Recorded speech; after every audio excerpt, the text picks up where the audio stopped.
Bom dia, autoridades presentes, senadores, desembargadores, magistrados, colegas advogados. Eu vim falar aqui em nome da OAB e tentar apresentar algumas causas e soluções para o atual congestionamento. Eu tive a oportunidade, antes de vir advogar, eu tive a oportunidade de trabalhar na Justiça Federal durante 21 anos. Fui 15 anos diretor de secretaria, 2 anos chefe da assessoria do desembargador Novelli Villanova, um magistrado extraordinário que tem uma propensão fantástica para a racionalização, para a gestão de processos, além de ser tecnicamente extremamente preparado. Então, venho de uma boa escola e hoje estou vendo a Justiça, trabalhando também aqui perante os tribunais, o Tribunal Regional Federal da Primeira Região, como advogado. E é essa experiência que eu procuro trazer para vocês. Conheci a Justiça Federal, tive a oportunidade de fazer correições, conheci de Tabatinga a Minas Gerais, ao Piauí, e eu quero dizer que, em regra, os magistrados e servidores da Justiça são muito dedicados, muitos trabalhadores, mas, efetivamente, é possível identificar uma falta de racionalização, uma falta de formação para a gestão e para a desburocratização dos processos, que eu acho que são os maiores males. Pois bem, vamos começar aqui pegando os dados da inspeção do Conselho da Justiça Federal, a que se referiu do juiz federal Antônio César Boschneck, realizada em 2015. Na inspeção realizada em 2011, havia 387.837 processos em trâmite no tribunal. Em 2013, 390 mil. E em julho, 468 mil. Então, esse dado, efetivamente, deixa claro que, por maior que esteja sendo a produtividade, não se está conseguindo vencer o estoque de processos com graves e danosos prejuízos ao jurisdicionado, sobretudo aqueles que postulam causas de direito previdenciário e que normalmente sofrem a pior da prescrição, que é a morte. Normalmente, pessoas idosas morrem antes de receber o benefício que foram angustiadamente postular na Justiça.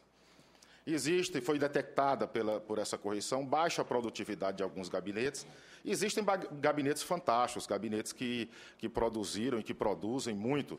Tem um exemplo, o desembargador Torinho Neto, ele mantinha um gabinete dele, que pese em outra seção, não era previdenciário, era criminal, ação de improbidade, mas mantinha absolutamente em dia. Temos o caso do desembargador Reinaldo, que hoje é ministro do STJ, ele conseguiu reduzir enormemente o estoque de processo que ele tinha, era em outra sessão, era na 4ª sessão, 8ª turma, questão tributária, mas o que se diz é exatamente isso. Existem bons exemplos, mas eles não contagiam integralmente todos os órgãos do tribunal. Há uma demora na publicação dos julgados. A inspeção detectou cerca de 300 dias, ou seja, o processo é julgado e passa 300 dias para ser publicado. É um absurdo isso. Um absurdo porque, depois que ele é julgado, vem embargo de declaração, recurso especial, recurso extraordinário, embargo de divergência e tudo no mundo. E eu não estou questionando aqui, não. Eu acho que a nossa cultura, a cultura do Brasil, a gente tem dificuldade, realmente, de se conformar com o fato consumado. E nós temos recursos porque são recursos que retratam a nossa cultura. Não adianta querer trazer aqui um modelo da Suíça, de outro lugar, que não vai dar certo. Nós não somos suíços. Acúmulo de agravos regimentais e embargos de declaração pendentes de apreciação. O que é que acontece? Normalmente, sobretudo, a Justiça Federal é uma justiça em que existe basicamente para a União e basicamente para postergar os pagamentos devidos pela União. Porque, se fosse uma justiça célere, não havia condição de a União deixar de pagar. Normalmente demora 8, 10, 12 anos para alguém receber um benefício, receber o resultado da condenação. A pessoa passa, às vezes, 4, 5, 6 anos, transita em julgado, inicia um novo processo de execução, aí a União, o INSS, os órgãos vêm com embargo à execução, aquilo sobe, aquilo demora, são 60 dias para juntar uma petição, 60 dias para não sei o quê, 180 dias não sei o quê, 1 ano para julgar, e isso faz com que a angústia de quem está esperando resolver seu problema chegue a níveis estratosféricos. Há também processos que tiveram apreciação de tutela, mas não foram levados ao colegiado. Existe uma irracionalidade tremenda no tribunal. Infelizmente, graças a Deus, não são de todos, mas existem desembargadores, por exemplo, que deferem ou indeferem a antecipação de tutela. Obviamente, a parte que não se conforma interpõe um recurso, que é o chamado agravo regimental, para que a questão seja levada para a turma. Muitas vezes é levado só o agravo regimental, julga só o agravo regimental e volta para julgar o agravo de instrumento depois. Quando poderia julgar só esse agravo de instrumento, já resolveria tudo. É uma irracionalidade. E isso os desembargadores fazem e não tem quem faça ele mudar. Porque os desembargadores, os magistrados, nesse ponto, ou se investe na mudança de cultura, ou pelo menos na cultura dos magistrados novos, ou então fica muito difícil, porque é considerado isso um procedimento, a escolha do procedimento do magistrado, mas isso, obviamente, afeta a prestação jurisdicional e merece ser comentado e criticado. Continuando, há agravos de instrumento aguardando julgamento de apelação. O que é que acontece? Agravo de instrumento é um recurso que se faz contra uma decisão chamada decisão interlocutória. Uma decisão, por exemplo, a parte pede uma antecipação de tutela para que seja mantido o seu benefício do INSS, que foi cortado, que foi cancelado pelo INSS. O juiz nega, aquilo é agravado, o juiz concede e a outra parte agrava, vai para o tribunal. E chega lá o agravo, a quantidade de agravo é tão extraordinária, tão fenomenal, que coloca lá nos escaninhos, hoje os escaninhos são virtuais, e fica até mais difícil de se sentir oprimido pela quantidade de processo, porque o que não se vê, não se sente. E isso faz com que fique aguardando, ou seja, o agravo fica aguardando o julgamento da apelação. E muitas vezes o juiz diz, suspenda-se o processo aguardando o julgamento do agravo. Aí fica nesse impasse, e, resultado, prejudicado, mais uma vez, o jurisdicionado. Há uma falta de dinâmica e uniformidade nas rotinas do trâmite processual. Efetivamente, cada gabinete faz o que quer, cada órgão faz o que quer, porque não tem uma cultura de gestão administrativa, porque não tem um manual de procedimento, procedimentos básicos que pudessem, com base em estudos de organização e método, que pudesse tornar eficiente o trabalho. Então, tudo é muito tocado de ouvido. Quem tem um ouvido bom satisfaz mais o jurisdicionado. Quem não tem, infelizmente, agrava a situação deles. Existia processo pendente de exame de admissibilidade de recursos especiais extraordinários, 4.266 em agosto de 2004, 6.688 em 2015, um aumento de 57. O novo Código de Processo Civil previa a extinção desse juízo primeiro de admissibilidade, mas já houve uma nova lei mantendo o juízo de admissibilidade. Acúmulo de processo em algumas coordenadorias de turmas, em especial a primeira turma, que conta com acervo de 28.307 processos empilhados no piso e não aparentando estar organizados de forma lógica. Havia 18.984 petições pendentes de juntada. Aqui tem uma informação. Quando a gente chega no balcão da primeira turma, eu até procurei, eu tinha tirado um retrato, mas depois perdi. A gente tem que fazer igual se faz quando Dante Faria dizia que ao passar por essa porta, depositar aqui todas as suas esperanças, porque quando você chega e vê uma situação daquela, diz, se eu conseguir tirar meu processo desse bolo, eu sou um herói. Então, o que é que acontece? Existe um processo digital lá na Justiça, mas, irracionalmente, sem nenhuma justificativa, o servidor tem que fazer a juntada da petição não é automática. Como é que se o advogado faz a petição e aquilo não é juntado automaticamente? Outra coisa, há uma racionalidade absurda no processo físico que é transferida para o processo digital. O processo digital, a juntada é para ser automática, o processo eletrônico, mas aí tem que ter um termo de juntada do servidor, é o fetiche das formas desnecessárias que são reproduzidas. Nós estamos no processo virtual, Excelência, eu peço que, pelo menos aqui, o prazo não Tranquilo. seja peremptório do advogado, Não. porque advogado não pode perder prazo. A doutora já resolveu. Obrigado, Excelência. Você vai ter o mesmo tempo que os outros tiverem. Fique tranquilo. É que a campainha toca. Passando 10, Não, claro. Ela toca, eu dou mais 5. Passou 5, ela toca, eu dou mais 5. Foi assim com o doutor. Então, assim, Neuza. existe, por exemplo, o que acontece? Existe também a jurisprudência defensiva dos tribunais. O que acontece? A quantidade de agravo é enorme. Aí, se a pessoa esqueceu de assinar o carimbo de intimação da decisão agravada, o agravo é negado de seguimento. Negado de seguimento por quê? Porque existe uma jurisprudência defensiva já na segunda instância, como forma de repelir e diminuir a quantidade extraordinária de processo. Aqui, veja bem, eu, pelo amor de Deus, não estou fazendo crítica pessoal a ninguém, mas o problema existe e, como disse a desembargadora Neuza, é desagradável, mas é necessário conversar sobre o problema. Então, é o seguinte, o que acontece? O volume é grande, o juiz fica sufocado, o desembargador, os servidores também, vê aquilo aumentando, começa a sonhar com o processo caindo na cabeça deles. E o que acontece? Encontra uma forma. E o advogado, às vezes, leva uma questão fundamental, mas como não recolheu as custas, como deixou de juntar a certidão de intimação, essas questões formais são utilizadas para dar uma baixa no processo, independentemente da importância da questão que está sendo levada para o tribunal. Vamos falar aqui da primeira sessão, que é o objeto aqui obviamente, aquelas constatações dizem respeito a tudo, mas, obviamente, como a primeira sessão tem mais processo, ela sofre mais por essas dificuldades administrativas. Então, ela, com competência previdenciária, servidores públicos civis e militares, possui 36.246 processos, em média, por gabinete. Isso é um absurdo. Um desembargador ter à sua disposição 36 mil processos 246 é um absurdo. E absurdo maior, nós vamos ver, dada a desorganização total do serviço de cadastramento, catalogamento de processos no tribunal. No tribunal, existem cerca de 7 sistemas de informática que não se comunicam entre si. O servidor usa um sistema independente, autônomo, para fazer as decisões, minutar decisões, os desembargadores fazer os acórdãos, os votos, e lança o andamento processual em outro processo. Isso para processo físico. Quando o processo é digital, existe um outro processo.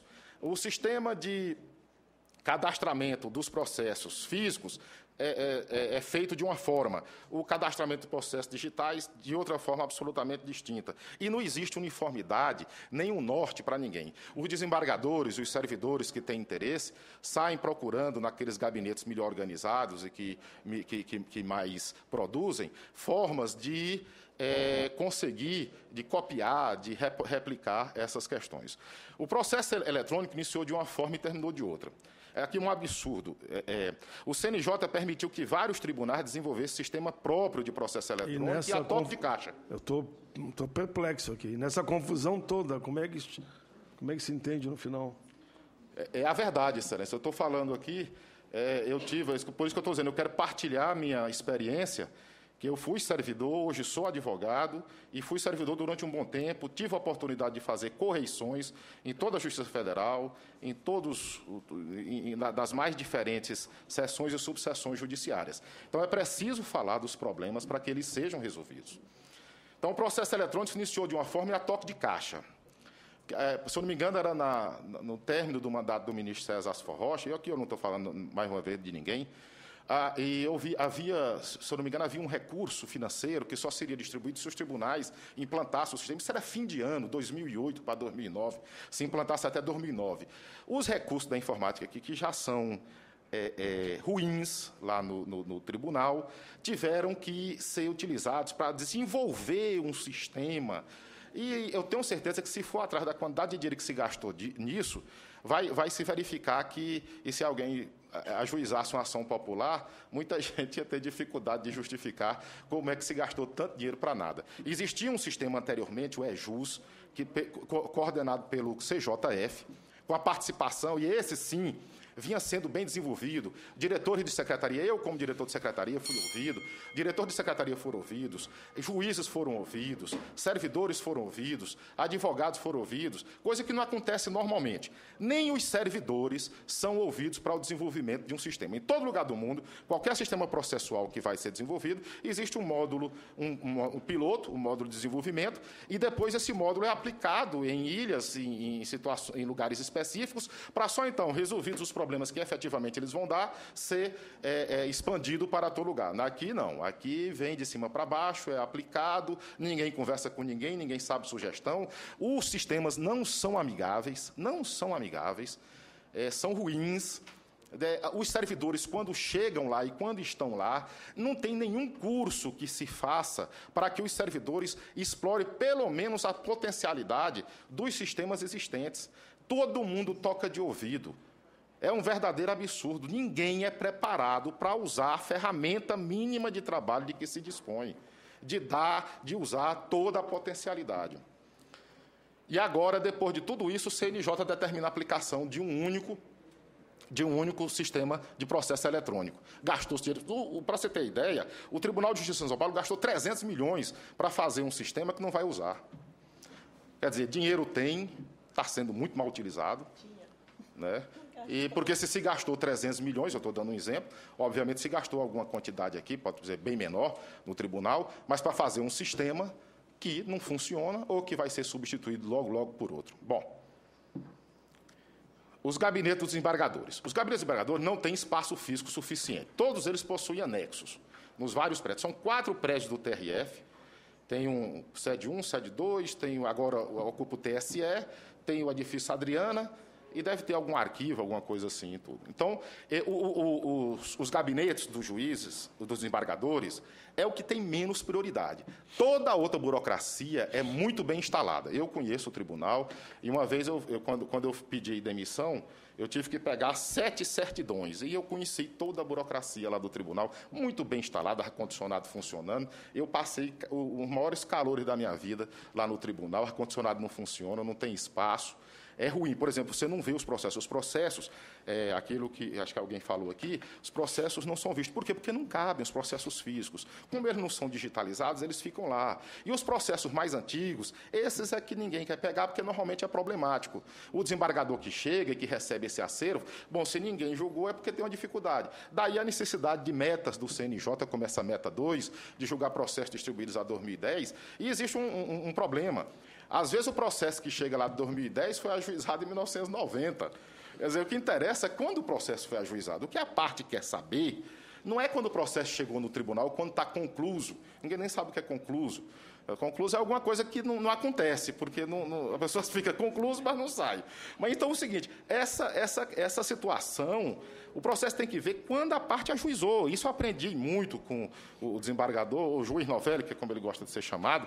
Só o que interessa é a data em que a parte ajuizou. Se foi em 1990, ainda hoje está na execução, esse processo é que tem que ter prioridade, não é o que foi concluso. Então é o seguinte, há um mascaramento das estatísticas, infelizmente existe isso, é por isso que existe, quer dizer, a burocracia faz com que os servidores trabalhem muito e não produzam nada. Muita gente se empenha e se gasta serviço, e se gasta tempo de trabalho mascarando estatísticas. É o tal do fale-fale no processo para tirar da conclusão. Fale a parte, fala outra. Aconteceu que uma vez, a parte de tanto falar para lá e para cá, disse, agora falo, Vossa Excelência, pelo amor de Deus.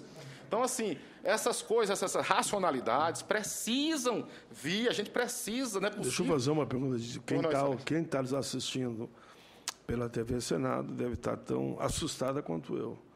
Nessa enorme confusão, não se perde até processo? Se perde, Excelência. E se perde, ou então, até que os servidores, eles sofrem muito catalogando esses processos, tem um andamento, lança fase, um ou outro pode perder. Isso não seria problema se o fluxo fosse contínuo, porque existe alternativa para se fazer restituição de autos e tudo, então não há problema. Às vezes, normalmente, eu nunca vi, no meu tempo todo da justiça, se um processo se perdeu e não se resolve. Isso não é problema. O problema é não julgar. Esse é o problema. O processo é não ter resultado. Mas quando não julga, passa todo esse período Aí a pessoa muda. A pessoa já morreu. A pessoa já morreu, aí habilita sucessor, aquela coisa toda, aí vai inventário, mais trabalho. É isso que acontece. A pessoa muda, quer dizer, quem está esperando para não morrer de ansiedade, muda a noção de tempo, passa a ser um tempo sideral. Quer dizer, se você imaginar que é o tempo normal, você realmente talvez morresse de angústia. Então, assim, como foi colocado, não tem servidores suficientes nos gabinetes, enquanto os órgãos administrativos são melhores instalados e a quantidade. E por que acontece esse gigantismo no TRF da parte administrativa? Porque o TRF, como disse, são 3 estados da federação, e o Distrito Federal, 14 estados, e cerca de 94 entre seções e subseções. O tribunal se agiganta para tomar de conta, numa administração altamente centralizada, das seções e subseções judiciais, e aí tome a criar órgão. O organograma do tribunal é um negócio fantástico. É no COI, no ROI, no MOI, e a gente é tanto órgão, tanta sigla, e a burocracia, ela se autoalimenta, ela vai crescendo, ela é feita com pó royal. Então, se não tiver um cuidado para que ela seja contida, ela engole todo mundo, a ponto de justifica um gabinete da desembargadora Neuza, do desembargador Novelli, de todos os desembargadores, ser muito pior do que a CELEP, a SURIP, a não sei o quê, do processo do pessoal que é instalado no edifício Adriana. Ar-condicionado central, um dia eu cheguei lá, estava um calor danado, disse, eita, se for igual o gabinete, eu estou morto. Mas, graças a Deus, entrei, estava lá, uma maravilha, uma coisa, temperatura de 20 graus e tal. Bom, os desembargadores também não dispõem de instrumentos e de dados estatísticos que permitam um melhor gerenciamento e aumento de produtividade. Ou seja, nenhum desembargador do TRF não sabe, pelo menos até pouco tempo não sabia, até 2 anos atrás, quando eu estava lá, qual a taxa de recorribilidade das decisões monocráticas. O artigo 557 da Constituição, do Código de Processo Civil, permite que os desembargadores julguem monocraticamente, porque a regra no tribunal é o julgamento colegiado, julgamento de turma, sessão, corte especial. Eles permitem. Então, como existem muitas causas semelhantes, e a jurisprudência já decidiu sobre a matéria, o desembargador não precisa levar para a turma. Se a turma já decidiu a questão, ninguém vai mudar a voto, ninguém muda de pensamento nem em mesa de bar, quanto mais num julgamento de órgão colegiado de magistrados altamente preparados. Então, o que acontece? O desembargador não sabe. Essas decisões monocráticas que eu estou proferindo, elas são melhores do que levar, considerando que, de toda decisão, normalmente cabe um agravo regimental, cabe um embate de declaração, qual o grau de recorribilidade. Inclusive, há um problema na estatística do TRF, essas estatísticas todas que são produzidas, que eu acho um absurdo. Eles consideram julgados a primeira decisão. Julgada quando o processo vai embora. Né? Não interessa saber, daí essa dificuldade que nunca bate, a produtividade com o estoque sempre aumentando, ainda que, aparentemente, a quantidade de julgamentos seja maior. Não é possível, que eu já coloquei, né, a questão da taxa de recorribilidade. Há um problema gravíssimo no tribunal, e eu acho que é a mãe de todos os problemas. É a falta de triagem, a falta de classificação dos processos. Existe um órgão chamada CORIP, Coordenadoria de Registro de Informações Processuais, que deveria pegar os processos, classificar por matéria. Bom, aqui, a apelação, o recurso está tratando de quê? Está tratando dessa matéria. Com os sistemas de informática que nós já dispusemos, logo quando cadastrasse, já podia até fazer um link com a jurisprudência aplicável ao caso. Já ia separado. Cada gabinete de desembargador faz 27 retrabalhos que eram para ter sido feitos na CORIP. E faz esse trabalho, uns bons, outros maus e outros de jeito nenhum. O que acontece? Sem essa triagem, sem essa seleção de assuntos, de matérias, é impossível baixar o estoque. Porque, a partir dessa triagem, o desembargador que chega, se quiser fazer uma triagem, tem que trocar os pneus com o carro andando. Porque a distribuição sempre acontece, sempre está chegando. Dificilmente, por exemplo, estava se falando aqui, o doutor Antônio César falou que, olha, realmente julgar 600 processos, realmente, um a um, é impossível. Ninguém faz isso. Mas existem, o que acontece muito no tribunal? Existem matérias já decididas, matérias em grau de... Hoje em dia, inclusive, o tribunal está muito engessado, a margem de julgamento do tribunal está muito reduzida, com a quantidade de recurso representativo da controvérsia e repercussão geral, nem tanto em repercussão geral, tal, mas em representativo da controvérsia do STJ, que vincula a decisão do juiz, eles são obrigados a decidir daquela forma. Mas então já dava para selecionar, quer dizer, bem ou mal, o STJ decidiu, é uma questão de ordem prática, vamos aplicar e pronto. Mas essa falta de cadastramento, essa falta de classificação dos processos causa imensa dificuldade no julgamento. Por mais boa vontade que o desembargador tenha, por melhor que seja a sua equipe, andar no escuro não dá resultado. Normalmente são tropeções, quedas e prejuízos para a prestação jurisdicional. Cada gabinete, como eu coloquei, é uma ilha, é um verdadeiro feudo. Aqui não é pejorativo, não é criticado, é porque realmente essa é a cultura do judiciário. Cada desembargador faz como entende e não existe uma cultura padronizada de gestão, de forma de entendimento. E aí aquela história, o desembargador que escreve menos, que é mais objetivo, obviamente produz mais. Se cada decisão tiver que ser juntada 5, 10, 15 jurisprudência, aquele que julga só uma, que corta, que menciona de forma mais objetiva, obviamente vai produzir mais. Nenhum servidor é preparado, conforme eu disse, nem para explorar as potenciais do sistema. Não há cursos voltados para a gestão, nenhuma estruturação de gabinete de acordo com os critérios de organização e método. Como os desembargadores são todos iguais, obviamente, são todos iguais nas prerrogativas e tal, ninguém se atreve a dizer que um gabinete do desembargador vai ter menos servidores do que outro. E, obviamente, um gabinete da primeira sessão, com a quantidade de processos, 32 mil processos, não pode ter a mesma quantidade de servidores que tem um gabinete de ações penais, e por mais que sejam complexas, a quantidade é bem menor, o gerenciamento é bem melhor. Em todo gabinete existe uma espécie de secretaria e de pessoas, de assessores, por assim dizer, oficiais de gabinete, assessores dos juízes, para ajudar nas minutas do voto, nas decisões e tudo. O tempo de tramitação após o julgamento da Corte. Não é incomum, isso aqui é retirado também da inspeção feita pelo CJF agora em 2015. Não é incomum verificar acúmulo de processos com agravos legais e regimentais e embargos declaratórios pendentes de julgamento. Tal fato, associado a outras situações específicas, justifica o fato de algumas delas, ainda que tenham realizado número de julgamentos superior ao de processos distribuídos, não lograrem redução do acervo de processos conclusos. Ou seja, o processo é julgado, mas o recurso seguinte, e aí os órgãos públicos são especialistas nisso. Não tem um acórdão que não tenha um embate de declaração, até porque, por outra razão, ou seja, pela jurisprudência defensiva do Superior Tribunal de Justiça, que exige o pré-questionamento de cada matéria para admissão do recurso especial, os advogados são obrigatoriamente, talvez, levados a fazer o embargo de declaração, que antipatiza todo mundo, mas que é necessário, porque se o STJ disser que ele não pré-questionou, que aquele artigo não foi mencionado, e aí o desembargador, a turma nega os embargos de declaração e vai para o tribunal, enfim. A estatística considera, conforme eu coloquei, processos julgados a primeira decisão tendente por fim no processo. Só que há muitas outras consequências desse critério. A estatística, sem nenhuma confiança, que produz soluções inadequadas e esconde o real problema do tribunal. Processos da Meta 2. Outro registro. Processos da Meta 2 são processos que foram distribuídos até 2010. E já é um problema, porque distribuído no tribunal, conforme disse, o processo pode ter 10, 20 anos, chegar no tribunal é considerado novinho. Ele se renova na fonte da juventude da distribuição.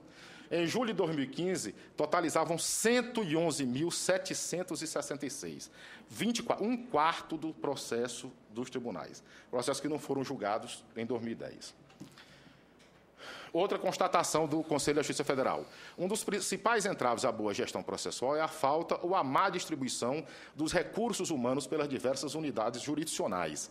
É importante que, além do número mínimo idêntico para todas as unidades do tribunal, seja avaliada a necessidade de alocação de força de trabalho extra para determinadas situações. Como disse, na realidade, existe uma dificuldade do tribunal. O tribunal, por exemplo, nós estamos em plena era da informática, e talvez entrando até para uma outra, e ainda existe taquigrafia. Para que taquigrafia no tribunal, pelo amor de Deus? Esse órgão poderia se transformar, essas pessoas poderiam ser reaproveitadas nos gabinetes, ser muito bem utilizadas, onde realmente precisa, para dar vazão à quantidade de processo. Mas é isso, quer dizer, mais uma irracionalidade administrativa que o tribunal mantém. E aqui eu estou tentando procurar dar soluções, obviamente, sem aumento de custo, porque solução com muito dinheiro não tem dificuldade, todo mundo sabe dar. Apenas 27% dos cargos efetivos estão destinados à atividade fim, enquanto nos demais TRF são 54%. Isso aqui prova a peregrinação que eu fiz pelos vários órgãos, pegando 7 certidões para poder sair do serviço público. São 54%. A quantidade enorme de servidores é na atividade fim, que está muito pouco relacionada com o julgamento. Os órgãos, por exemplo, aí é considerada atividade fim a Secretaria Judiciária, as turmas, as coordenadorias de turmas e os gabinetes dos desembargadores. E nos outros TRF, a diferença é exatamente, praticamente o inverso. A força de trabalho. A força de trabalho é formada por servidores efetivos, requisitados, prestadores de serviço e estagiários. Há espaço para uma completa reforma e alocação de servidores sem nenhum aumento de despesa. É preciso descentralizar a administração das sessões judiciárias, extinguir órgãos, como eu falei. Ainda é necessária a taquigrafia do tribunal? Por que não se faz um downsizing na estrutura administrativa? Extingue essa quantidade. Por exemplo, as próprias varas da Justiça Federal têm um bocado de supervisão e tudo. Não há necessidade nenhuma disso. Eu fui diretor 15 anos. Basta o diretor de secretaria e as outras pessoas são servidores. Se o salário não está inadequado, faz um reajuste, extingue essas gratificações. As gratificações são um complemento de salário para premiar aqueles servidores que mais trabalham. Como tudo é feito na isonomia, você não pode pagar mais no serviço público para um servidor que produz mais. E a forma de você contemplá-lo é dar uma gratificação. Efetivamente, não há necessidade nenhuma de tantas gratificações, nem em gabinete nem em gabinete de desembargador, muito menos em secretaria da vara. Para você ter ideia, o oficial de justiça recebe uma gratificação para fazer a única coisa que ele faz, executar mandados. Gratificação de execução de mandados. E ele faz outra coisa? Informatizar efetivamente serviços como a publicação, lançamento de fases processuais, o cadastramento, triagem de processo, vinculados diretamente à jurisprudência sobre matéria que ele trata. Adotar um sistema único de processo eletrônico como o do STJ. O STJ é o mais amigável de todos. Eu não sei qual é a necessidade de cada tribunal desenvolver um sistema próprio para enlouquecer os advogados. E, sobretudo, aqueles que têm dificuldade de lidar com a informática. Aí tem que aprender em cada lugar como é que é feito, como é que é anexado um arquivo, como é que é feito, tem que diminuir o tamanho de um arquivo em tal lugar e desse tamanho. Você passa uma eternidade para juntar peças de um agravo, de um recurso, porque o sistema, ninguém se importa com o advogado.